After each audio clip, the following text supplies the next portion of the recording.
निमन बा लोगन के लोरिकाइन के बिरहा।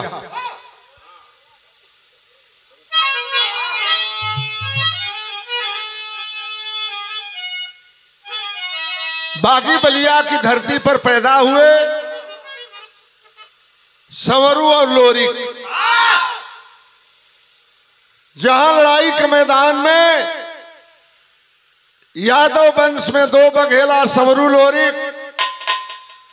जहां लड़ाई के मैदान में संवरू और लोरी की तलवार चमक जाती थी, बड़े बड़े राजा बड़े बड़े बहादुर हार मान जाते थे। तो वीरन बदे बहादुरन बदे भाव कवि लिखलन कैसे मास्टर?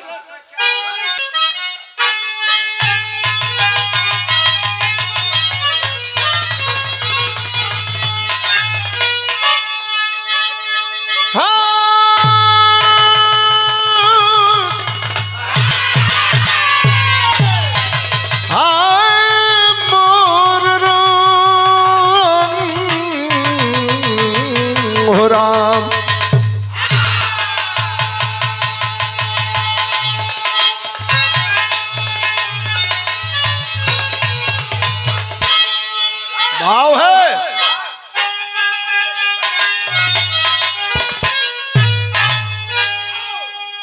तो बहादुर, हाँ बहादुर वही आन पर जो मरम, क्या करेगी कयामत नहीं है फिकर, जन्म दिया धरा इस धरा हित मरो,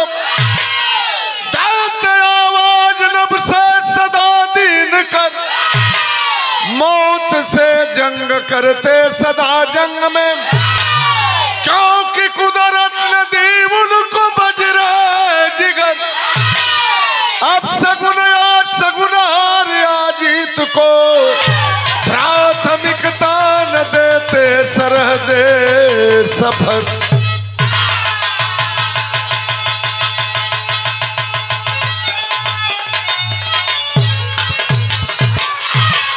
बहादुर आदमी चल देता है लड़ाई के मैदान में, कभी हारने और जीतने की परवाह नहीं करता।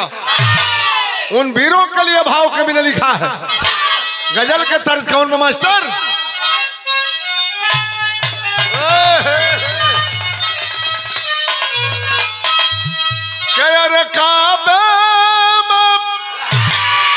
काबे में तेरा जलवा, काशी में नजारा है,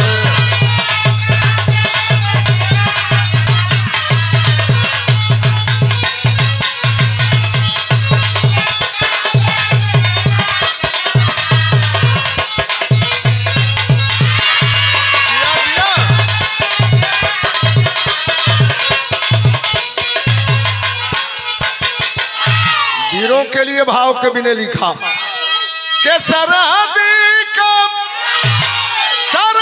का कसौटी पर जो वीर उतरता है,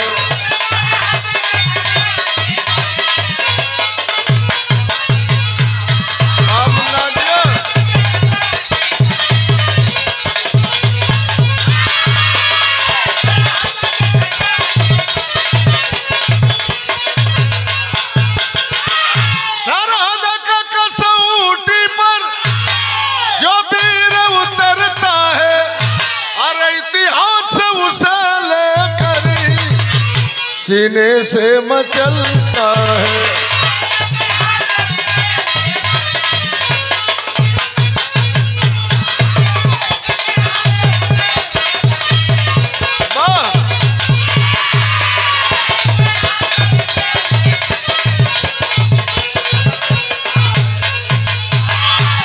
वीरों के लिए भाव कवि ने लिखा है कैसे मास्टर?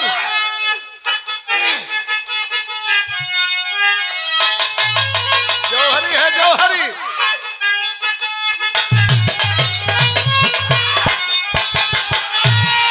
रामांगी मलिया की धरती, हरना भी तूफानी, लोरी वीर बघेला, जिसकी थी कही जवानी,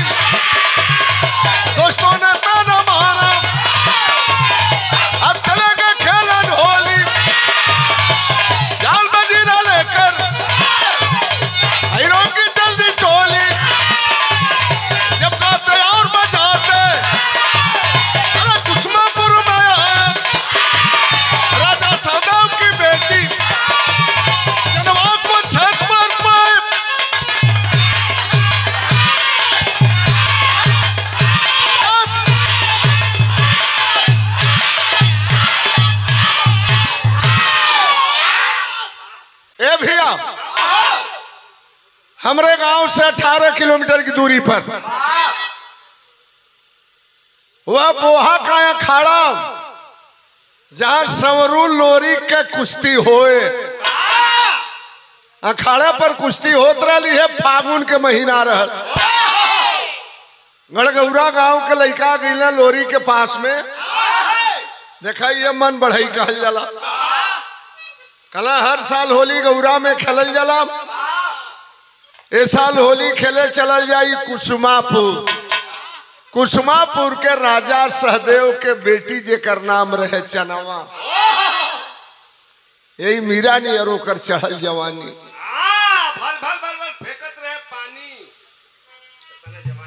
इतना जवानी चढ़ रहल, इतने के पातर करिहाई, सुग्गा की ठोर नियर नाक। चनवा के हल्ला रहलो राज में। राजा सहदेव के बेटी वो लोरी के करिहाई में ढोलक बांध देलन, झाल मजीरा लेके होली गावे चल देला राजा सहदेव के हवेली पर। चलन तो यहाँ तरज बदल गई हो भैया।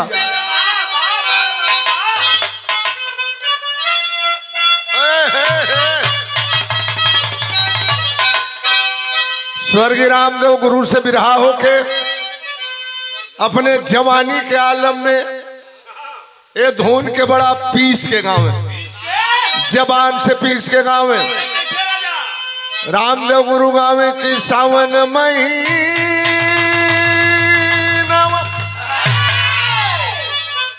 सावन महीनो सोनैया निकला गली, काला तिलक गलवा का गुरुया निकलो गली। रस रस झूलली झूलनवा राधा हो, काधा मन मोह।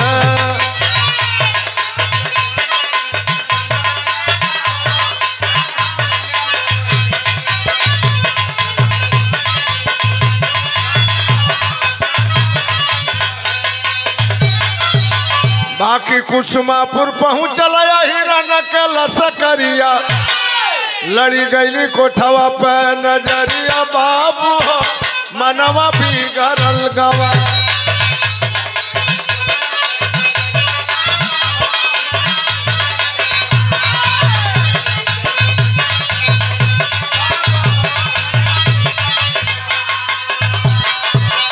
काली काली अखिया बा चेहरा गुलाबी, मस्त अदाएं बाट चलिया शराबी।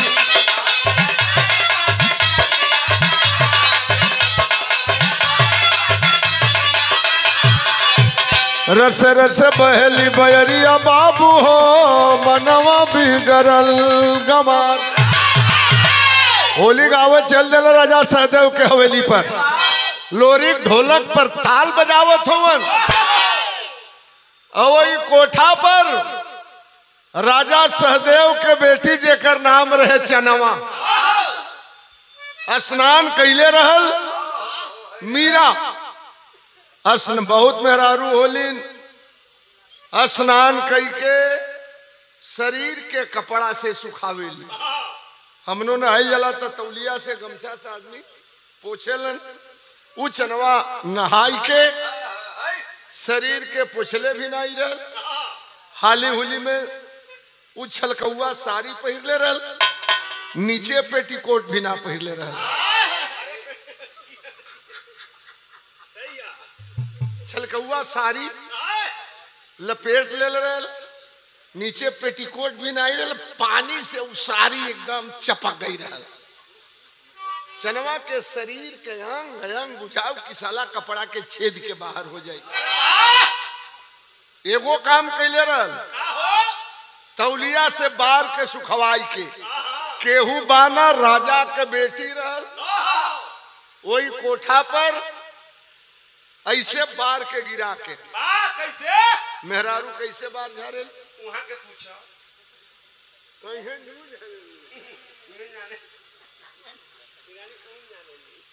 ऐसे बार के गिराई के चनवा आ कंघी से लेके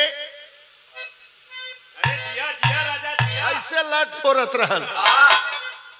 जब ढोलक के आवाज गई, वो चनवा की कान में नीचे मुड़ी गाड़ के तकलस, मनई कहाँ कर वाला हुआ तू? कैसे राजा सहदेव के हवेली पर होली गावे कहीं मत हो गई? लोरी के जब नजर पड़ल ऊपर चनवा के ऊपर, लोरी के बनावट रहल भेड़ा कटिंग बार, टूटल कान, गला में सोने के गुली, पहाड़ नियर छाती, ऐठल ऐठल पेड़ूरी। कहलन गांव गढ़गौरा, बुढ़ी खोइलन हिरिन के बेटवा हमरे नाव लोरी खा। चनवा के हाथ से कंघी छूट गई। कलश कहो का ये हीरो वंश में ऐसा सुघर बेटा पैदा होलन? कवन मतारी चक्की का आटा खियाई के अपने बेटवा का ऐसा पहलवान बनौले बे। चनवा का हाथ से कंघी छूट गई, पिचुका में रंग भरी के मरलस लोरी के ऊपर। फागुन के महीना रहे कहीं, कपड़ा रंग से सराबोर, लोरी बांस के पिचका में रंग भरी के। मीरा तू ना देखले वो हमने के जमाना रह, छोटे छोटे रह ली जा, बांस के पिचका, पैसा ना रहे, पैसा कहाँ रहे। बांस के पिचकारी बनाई के, पूरा मोटहन बांस के, वही में छेदा कर दे आदमी, छेद कई के वही में रंग भर के, इतना बड़हन डंटा में वो करी हुरे पर लूगा लपेट दे आदमी, और वही में डाल के रंग खेले मार सकरपोई सकरपोई सकरपोई, वो हदहद हदहद गिरे। देखा मेरा ये घरी पिचकारी से रंग आदमी कहते फुर में निकला था, और वो मुठकी बांस के पिचकारी हदहद हदहद गिरे। मन करे तो खेल के देख ले, देखा रंग से खिला देते तो के। ए भैया नीचे से बांस के पिचकारी में जब रंग भरी के लोरी मरला चनवा के ऊपर, अहिरे के बाजू में इतना जोर रहल, जब रंग के धार लगल चनवा की छाती पर, मूर्छा आ गई, छते पर गिर गई। कहला से लोरी, अरे का छाती पर रंग मारत हुआ, बंद कर रंग। अरे तोहरी अंदर अगर मर्द के पानी होके ई जवानी जरत बा, मांग में से नू डाल के ले चल के डोला बैठा दे गौरा में। लोरी का चनवा में प्यार हो गई। ए भैया रात के लोरी का चनवा लुक छिप के मिले लगल, गोजी उठावे लोरी, उन्हें से चनवा आवे, वही सिवाने में भेंट होके, भेंट भैला के बाद अब का होत हो ये कि हम तोप के बतावल चाह। ए भैया लोरी के वादा किले कि तो से बियाह करब, तबले लोरी के बड़का भैया संवरू दादा लोरी के शादी तय कर दिया। कहा मिर्जापुर में अगोरी बा, अगोरी किला के राजा रहल मुलागित। वो राज में कौनो जात के घरे अगर बेटी बहन पैदा हो, अधर्मी राजा था, कलाई में धागा बांध देता था। वो जब जवान होती थी लड़की, पहली रात अपने हवेली में बिताता था। वही अगोरी में माहर यहिर के बेटी मंजरी जन्म लियलस। वो यादव के घर में खुशहाली बा, लेकिन दुख भी बा।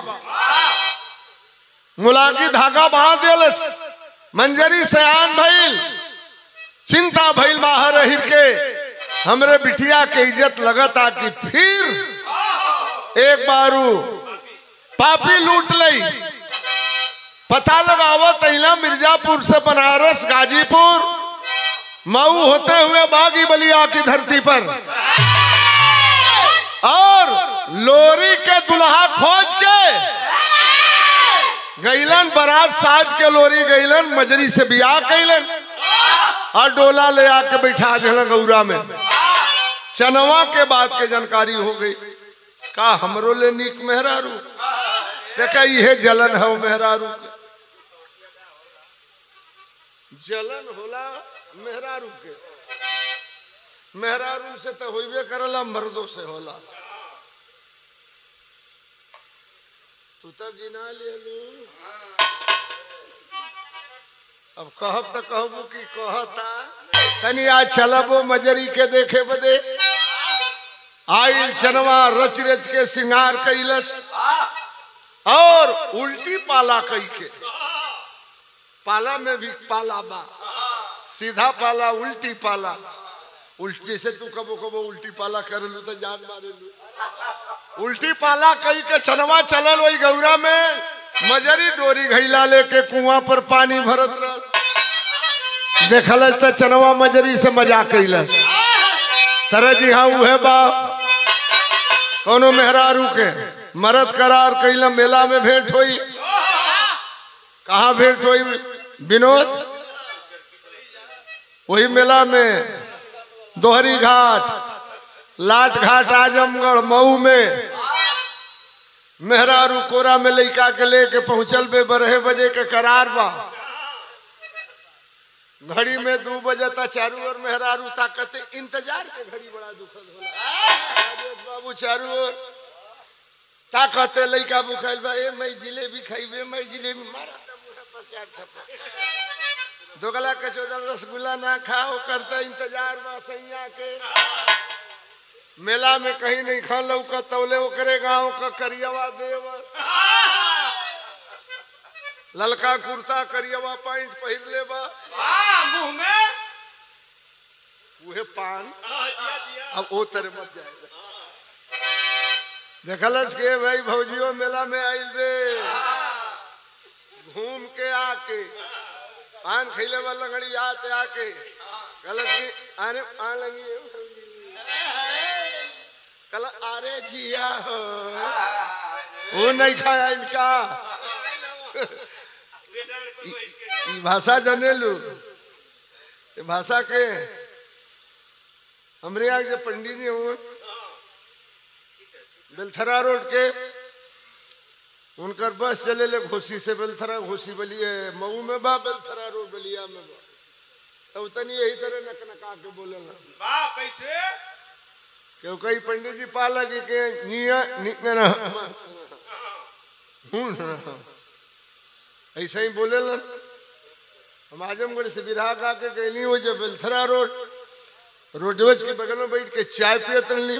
पंडित जी बस के खड़ा के रहलन घोसी के तरफ।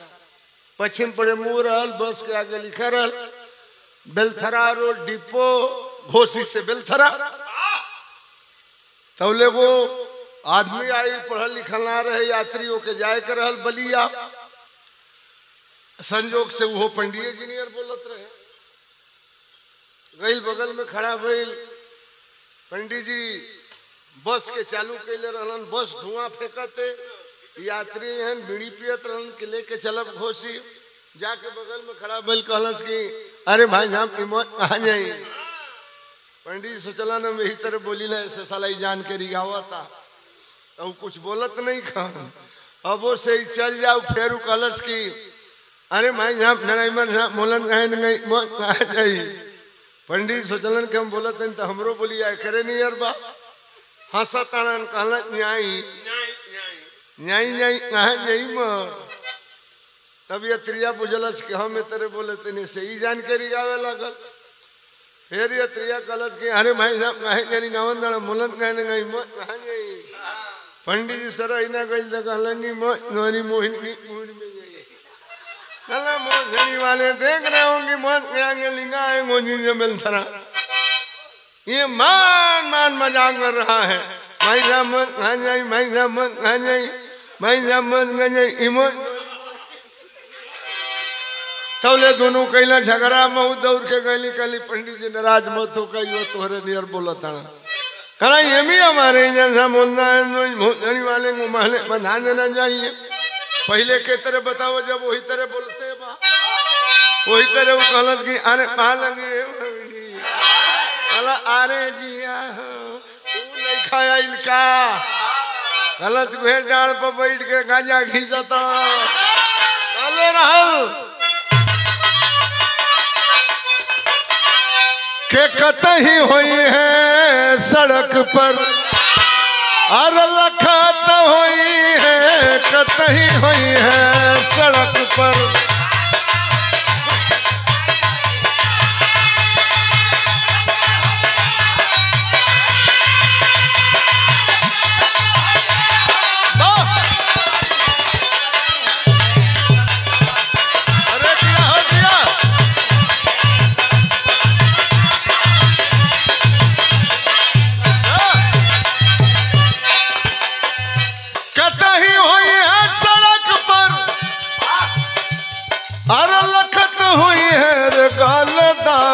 रुमलिया अरे गाल दाब के रुमलिया वो हंसत हुई है गाल दाब के रुमलिया।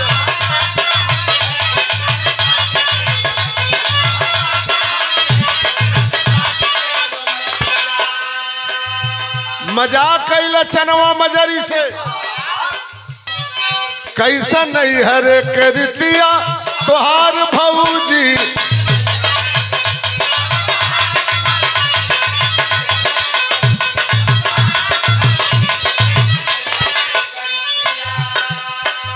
अरे कैसे नहीं अरे कर दिया तुहार भौजी साँझ घर में भोरे कुआना मझार भौजी।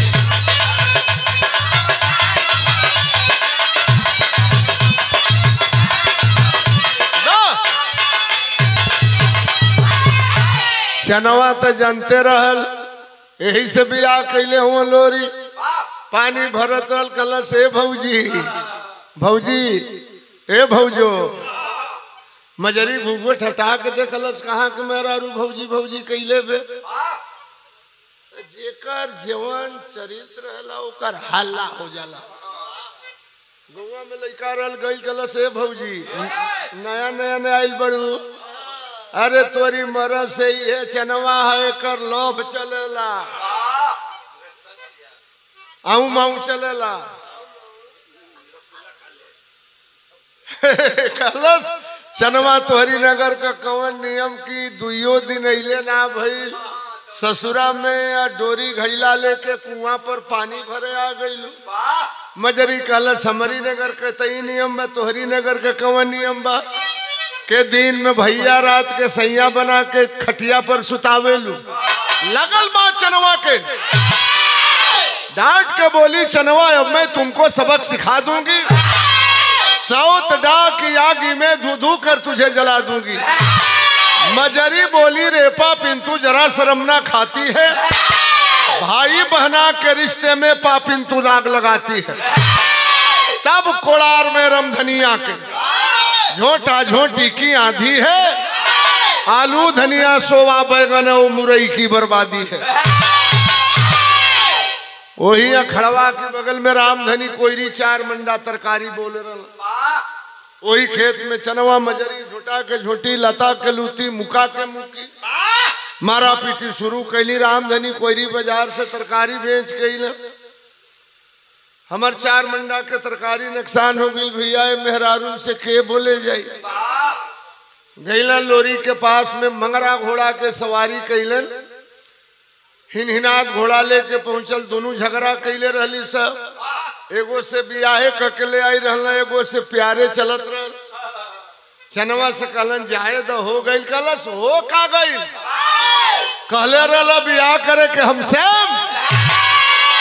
बिना पूछले मजरी के डोला ले आके बैठा देलम तोरी अंदर अगर हीरे के बूंद के पानी होके आज के रात लेके भाग चला वही हरदी केर बाजार नहीं तो गौरा में जहर खा के जान दे दे।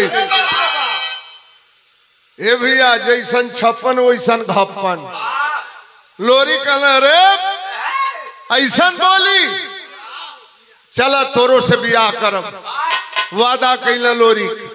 देखा अब प्यार प्यार होता है और प्यार में जो धोखा करता है वो गद्दार होता है। मजरी से बियाह कैलन की बात रामदेव से जब बिराह होके तो बतावे कि जे 100 बात कहे पूरा एको बात न हो। वो बात के कोनो अर्थ नहीं बा। एक बात कहे वो बात के पूरा कह दे उहे दुनिया में बात हो। कही दे तोहरा का दी कि हम जान दे दे, जान दे दे, यही बात है दुनिया में। वादा कैलन कि तो के लेके चला भर्ती में 11 बजे रात में वही खाड़ा पर एगो पाकड़ी के पेड़ बा वही चनवा पहुंच गई और लोरी के तनी बाद में नींद टूटल। गोजी उठौलन गईलन सिवाने में। बड़का भैया सवरू दादा गैयन के बीच में सुतर रहा। गैयन के छने रहल पहले गाय छना से पानी पुरन की बात। पहले गाय छना से सिवाने में खेतन में वही जब गोबर से वो खेत पटा जा। सिवाने में गैयन के बीच में सुतर रहलन। सवरू दादा लोरी गईलन कहलन अब तई नगर छुटते बा तनी सवरू भैया से मिल ले गोड़ छुअलन प्रणाम कैलन। सवरू दादा रोवे लगलन। ए तनी सा बढ़ाता ये खाड़ एकदम हमरे बलिया के तरफ कई लोर की बा। ए बाबू है नियम अब है सवरू रोवत बाणई हो आय बधाई के पौआ हो भाई। आय भैया मोर मान जाइबा हो आय बतियो रे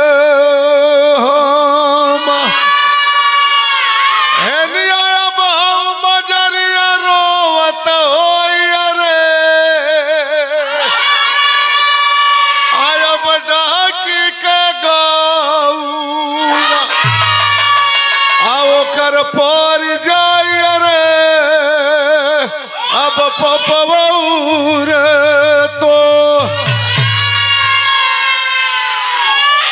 मजरी से बियाह करके सेनु डाल के डोला बैठा दिला। आज कवन गति हुई मजरी के भैया मत जा। बात बात वादा रहल। लोरी पहुंचल वही बोहा में अखाड़ा के पास। चनवा वही पेड़ के नीचे बैठ के रोवत रहल। अनहरिया रात ओकर टिकुली एकदम बिजुली नियर चमकत रहल। गईला लोरी जाके ही तरह जब धैला कवारी में इनियो जवानी है उनियो जवानी है। ई जवानी है अखबारी में पकड़ना चनवा के धम जियरा सन सन सन दोनों ओर से करे लगा। पन पन करे। अब चनवा के लेके जब चलल हुआ हरदी के तरफ कौने राज में पहुंचलन पहला लोहा लगे जात बा। लोरी तोड़ना बिजाया कैला नवा मनवा पागल बा। चनवा करती पोखरे में नहनवा मनवा पागल बा।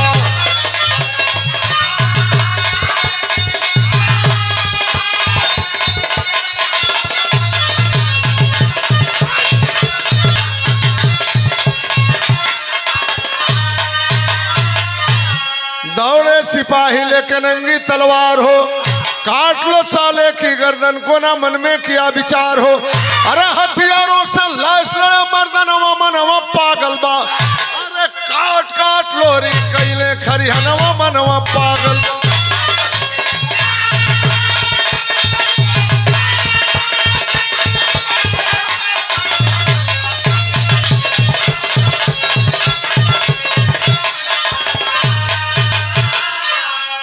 चनवा के लेके चलल हुआ विजयगढ़ में जब पहुंचलन, विजयागढ़ में, वहां के राजा विजयमल रहल, बहुत भारी पोखरा खनवले रहल।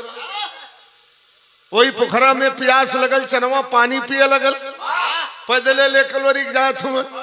राजा विजयमल के सिपाही जान गिलन, वो पोखरा का नियम रहल, ए राज के केहू मनई पानी पी सकेला, दूसरा राज के केहू मनई अगर पानी पी तो राजा विजयमल से होकर लड़ाई हुई, जीती तो राजा के गर्दन काटी, हार जाई तो राजा होकर गर्दन काट ली। राजा विजयमल के सिपाही दौड़लन, 989 सिपाही के गर्दन काट के लोरी लड़ाई के मैदान में खून के नदी बहवा दिहलन। सोने के मुकुट पहिर के चलल राजा विजयमल, कवन आके हमरे 989 सिपाही के गर्दन काट दिलस। आज हमसे लड़ाई हुई, देखा दूसर का लोहा लगे जात बा लोरी का और विजयमल के। वाह, अरे बड़ बरदानी लेके चलल बा विजयमल, छनई में दुनिया के करज संघा, अरे पोहवाली माटी के बताया परिपाटी, अरे पहले न पैरी पकड़ते हवा, मौका मिले पर कोई पापी नहीं बची है। अरे चाहे जब राजा आवे करे के गुहा, अरे धनुषा पर बढ़ावा चढ़ौले बाबी जइया, अरे जर लागल दे लोरी भाई लाचा, गिरवा गिर पहाड़ लेके दुर्गा पर अली, ब्रह्मलोकावा से भेदलाई सारा कार। बरदानी बाण पौले रहल राजा विजयमल, तेगा चलावे लोरी के देह जरे लगल। याद कैला माई दुर्गा के, जरूरत पड़ल लड़ाई के मैदान में जंघा चीर के तोहके खून पियावली।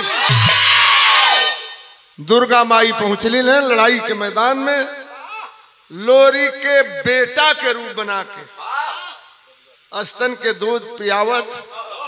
मारे माई दुर्गा उड़ के गई बाबा ब्रह्मा के पवन द्वार, राजा विजयमल के बरदानी बाण कटवाई के जब उतरली है लड़ाई के मैदान में, बिजली वाला बाण खींच के मरला लोरी, राजा विजयमल के गर्दन कट के जमीन पर गिर गई। अब वहां से आगे जब बढ़ल हुआ चनवा के लेके, तीसरा का लोहा लगे जात बा। चंदा सुंदरी बाबू, चंदा सुंदरी भैया, चंदा सुंदरी अलोरी कई दिला पाया नवाले, चंदा सुंदरी।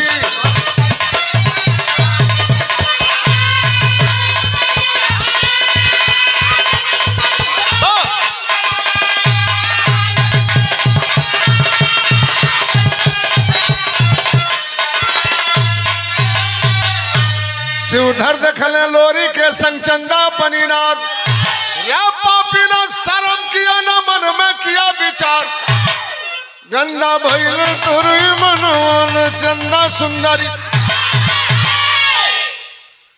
चनवा के जवन पहला बियाह भई रहल, यही हमरे बलिया में रसड़ा बा, गाजीपुर में कासिमा बा, सिलहटा गांव शिवधर संग के संगे बियाह भई रहल। चनवा के छोड़ दिल रहल, काहे हो छोड़ा ही कुल बहुत लोरकी में घोरियावन बा। शिवधर पहलवान गाय चरावत देखला कहला लोरी खमरे मेहरारू के कहा लेके जात हुआ, घेर लेला शिवधर पहलवान। लोरी कहे हम लेके जाए, शिवधर कहे हम लेके जाए। चनवा कहला हमरे शरीर के गजन मत करना, हम बताई हम केकरे संगे जाई। चनवा बोली दोनों में अब जमके होई लड़ाई, पटका वाला से रोकर हम बनबे खास लुगाई। शिवधर लोरी भिड़गा रन वाला चंदा सुंदरी।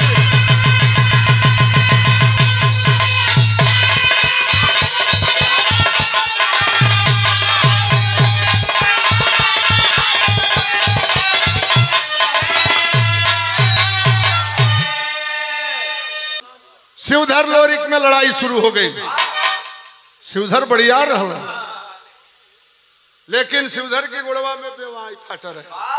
लड़े लगलन चनवा इशारा कई के अंगूठा से खुदलस, पीछे झुकल शिवधर लोरी पटक के छाती पर चढ़ बैठल। कुछ दुर्गा माई के भी कमाल रह, चनवा के लेके गई वही हरदी में, वही हरदी में चनवा लोरी से चंद्राजित के जन्म भइल। बाबू सरहंग रहल चंद्रजिता, लोरकी में बहादुर निकला चंद्राजित, जवन लोरी का और चनवा के तन से पैदा रहा। तो आखिर लाइन में भाव है, कुसुम पराग देवराम, कुसुम पराग देवराम, फफारे जद्दू के पैगाम, दिखलाया समाजवाद को जिसने, यादव सुरेंद्र के काशीनाथ पर नाच, दिखलाया समाजवाद।